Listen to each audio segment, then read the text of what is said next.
नमस्कार बच्चों, हमने पढ़ा पाठ कैदी और कोकिला।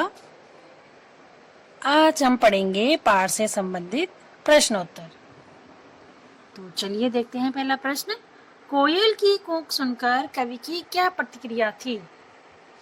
जेल में जब रात को कोयल कूकती है तो कवि उसके कोयल के कूकने को लेकर उसे क्या कहता है? इसका अर्थ ये हुआ। चलिए जानते हैं क्या कहता है। उत्तर है कि कोयल की कूक सुनकर कवि को लगा कि वह मानो उसे कुछ कहना चाहती है, या तो वह उसे निरंतर लड़ते रहने की प्रेरणा देना चाहती है या फिर उसकी यातनाओं के दर्द को बांटना चाहती है।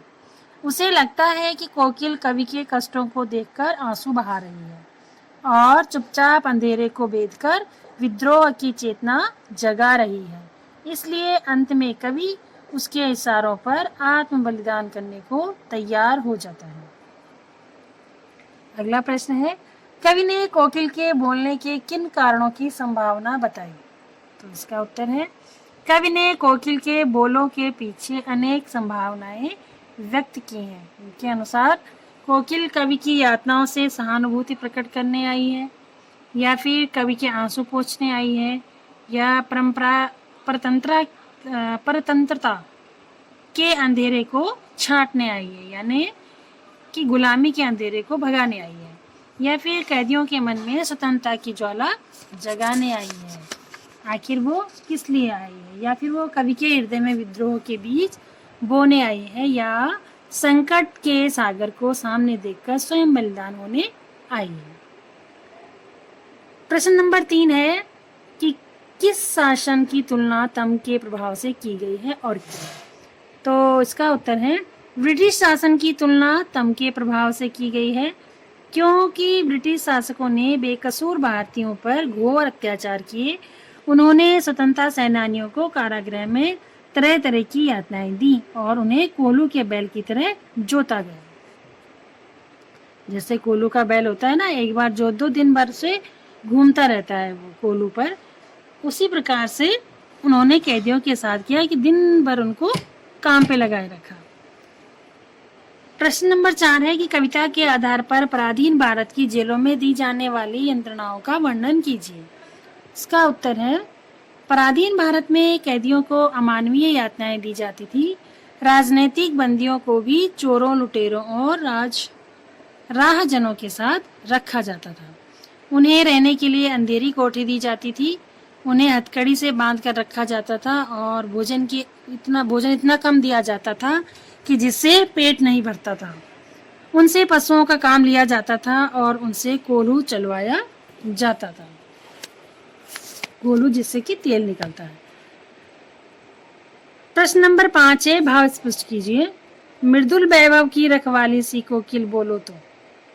इसका अर्थ है कि कवि के अनुसार वैसे तो संसार में कष्ट ही कष्ट है, यदि कहीं कुछ मृदुलता और सरसता बची है, कुछ मिठास बची है, तो वह कोयल के मधुर स्वर में ही बची है।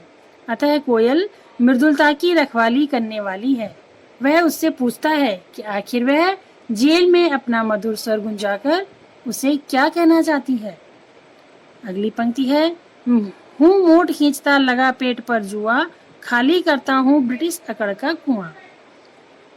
इसमें जेल की असहनीय यातनाएं झेलता हुआ कवि स्वाभिमान पूर्वक कहता है कि वह अपने पेट पर कोल्हू का जुआ बांधकर चरसा चला रहा है। आशय है कि उससे पशुओं जैसा सख्त काम लिया जा रहा है, फिर भी वह हार नहीं मान रहा। इससे ब्रिटिश सरकार की अकड़ ढीली पड़ रही है। अंग्रेजों को बोध हो गया है कि अब अत्याचार करने से भी वह सफल नहीं हो सकते। अगला प्रश्न है कि अर्धरात्रि में कोयल की चीख से कवि को क्या अंदेशा है? तो कवि को अंदेशा है कि कोयल कैदियों पर ढाए जाने वाले घोर अत्याचार को देखकर द्रवित हो उठी है। इसलिए दुख के मारे आधी रात में ही उसके मुंह से चीख निकल पड़ी है। प्रश्न नंबर 7 है, कवि को कोयल से ईर्ष्या क्यों हो रही है? इंपॉर्टेंट प्रश्न है। तो उत्तर है इसका, कवि को कोयल से इसलिए ईर्ष्या हो रही है क्योंकि कोयल स्वतंत्र है जबकि कवि बंदी है।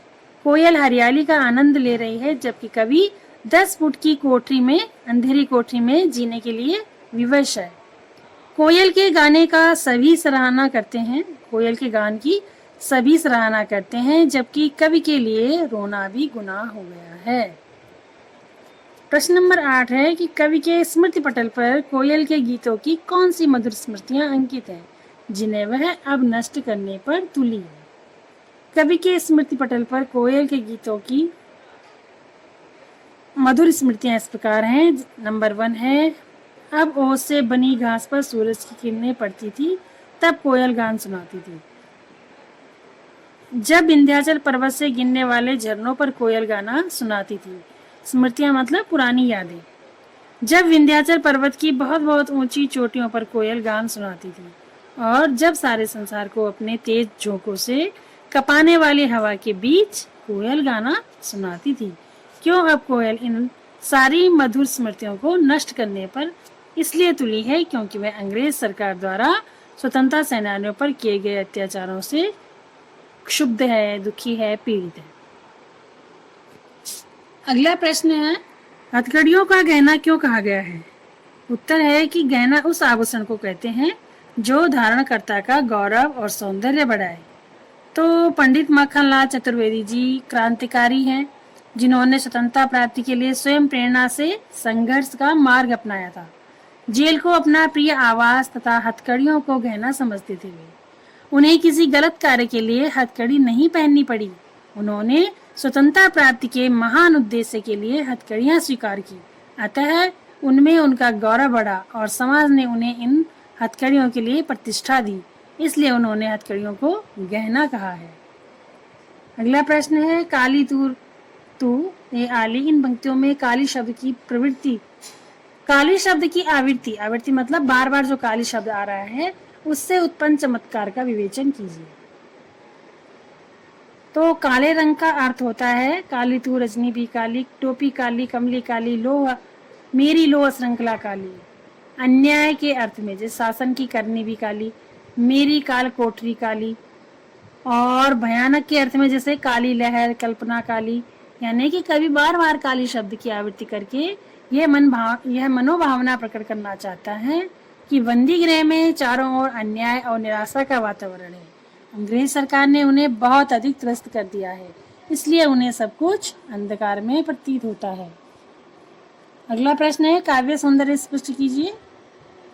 यह आप स्वयं कीजिएगा इन प्रश्नों को। रचना और अभिव्यक्ति वाले प्रश्न भी आप स्वयं करेंगे। पाठ आपको समझ में अच्छे से आ गया है। यदि किसी बच्चे को कोई प्रॉब्लम है तो मुझसे पूछ सकते हैं। तो इसी के साथ आपका ये पाठ यहीं पर समाप्त हुआ। एक नए पाठ के साथ फिर से प्रस्तुत होंगी। तब तक के लिए धन्यवाद।